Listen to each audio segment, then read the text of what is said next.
بسم اللہ الرحمن الرحیم۔ السلام علیکم ورحمۃ اللہ وبرکاتہ۔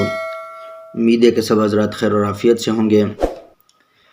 آج ایک حدیث آپ حضرات کے سامنے بیان کروں گا، جس میں حضرت فاطمہ رضی اللہ تعالی عنہ حضور صلی اللہ علیہ وسلم سے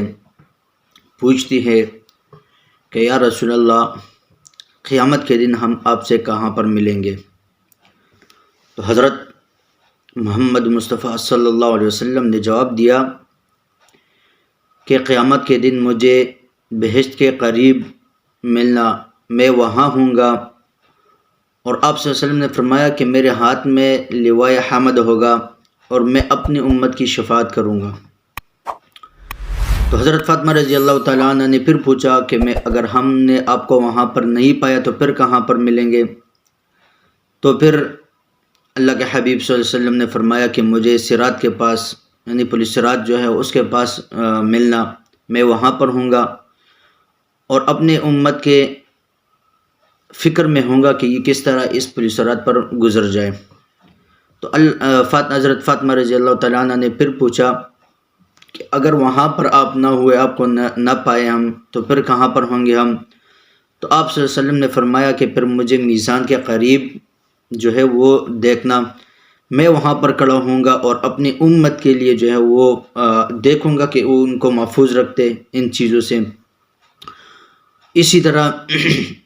حضرت فاطمہ رضی اللہ تعالیٰ عنہ نے ایک بار پھر پوچھا کہ اگر ہم نے آپ کو وہاں بھی نہ پایا تو پھر کہاں پر ملیں گے؟ تو اللہ کے حبیب صلی اللہ علیہ وسلم نے فرمایا کہ مجھے پھر جہنم کے کنارے پر ملنا، کیونکہ میں وہاں ہوں گا اور اپنی امت کو جہنم کے شعلے سے بچاتا رہوں گا۔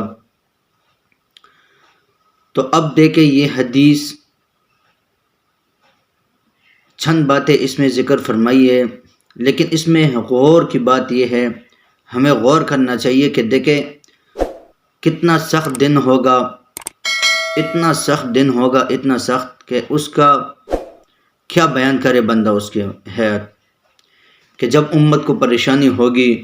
ہر ایک جو ہے وہ اتنا پریشان ہوگا کہ کیا ہوگا، وہ اتنے پریشان ہو جائیں گے کہ وہ یہ کہیں گے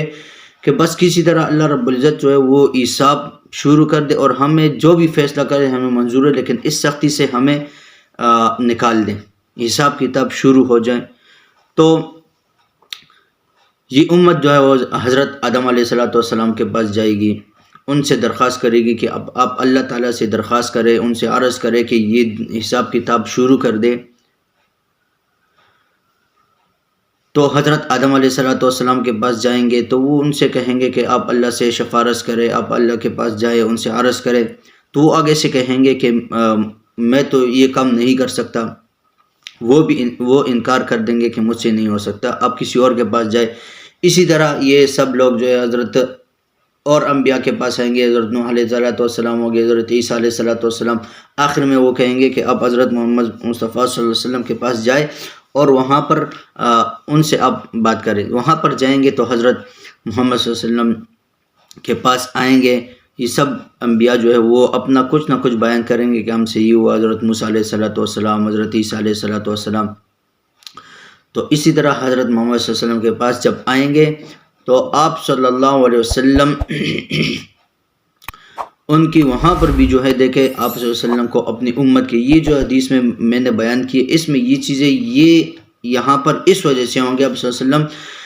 کہ آپ صلی اللہ علیہ وسلم اپنی امت کی فکر میں ہوں گے کہ میزان میں جو ہے ان کے اعمال تولے جائیں گے، پل صراط پر جو ہے وہ میری امت جو ہے وہ جلدی سے گزر جائے، جہنم سے بچ جائے، جنت میں جائے۔ یہ چیزیں، یہ سب فکر آپ صلی اللہ علیہ وسلم کو ہوگی وہاں پر، اور آپ صلی اللہ علیہ وسلم جو ہے وہ جب یہ امت آئے گی ان کے پاس، آپ صلی اللہ علیہ وسلم جو ہے وہ سجدے میں گر جائیں گے، اور سجدے میں گر کر آپ اللہ رب العزت پھر کیونکہ وہ بھی تو اللہ کے حبیب ہے، اللہ کے حبیب صلی اللہ علیہ وسلم ان سے محبت کرتے ہیں، تو وہ ان سے پوچھیں گے کہ اب اپنا سر اٹھاؤ، اے محمد اپنا سر اٹھائے، کیا چاہیے آپ کو؟ وہ پھر وہاں پر جو وہ سفارش کریں گے کہ یا اللہ میری امت کا جو حساب ہے وہ شروع کر دے، پھر حساب شروع ہوگا۔ اسی طرح یہ دیکھیں، یہ حضرت ہمارے نبی علیہ السلام ہمارے لیے کتنے روئیں راتوں کو اپنی امت کے لیے روئیں، قیامت کے دن بھی وہ جو ہے وہ اپنے امت کے لیے پریشان ہوں گے. تو کتنی، اور ہم کیا کر رہے ہیں، اور ہمارا ان کی سنتوں کے ساتھ کیا رویہ ہے کہ اگر اللہ نہ کرے اگر کوئی اسی طرح جائے فوت ہو جائے کہ اس نے سنت کے مطابق جو وہ زندگی نہیں گزار، تو وہ کیا منہ دکھائے گا آپ صلی اللہ علیہ وسلم کو، کیسے ان کے ساتھ ملیں گے. ہم ذرا سوچیں اس بات کو کہ ہمارے لیے آپ صلی اللہ علیہ وسلم نے کیا کیا کیے اور ہم ان کے لیے کیا کر رہے ہیں. تو اللہ رب العزت مجھے بھی آپ صلی اللہ علیہ وسلم کی سچی محبت نصیب فرمائے اور آپ صلی اللہ علیہ وسلم کی فرامین پر عمل کرنے کی توفیق عطا فرمائے. اور آپ کو بھی. السلام علیکم ورحمۃ اللہ وبرکاتہ.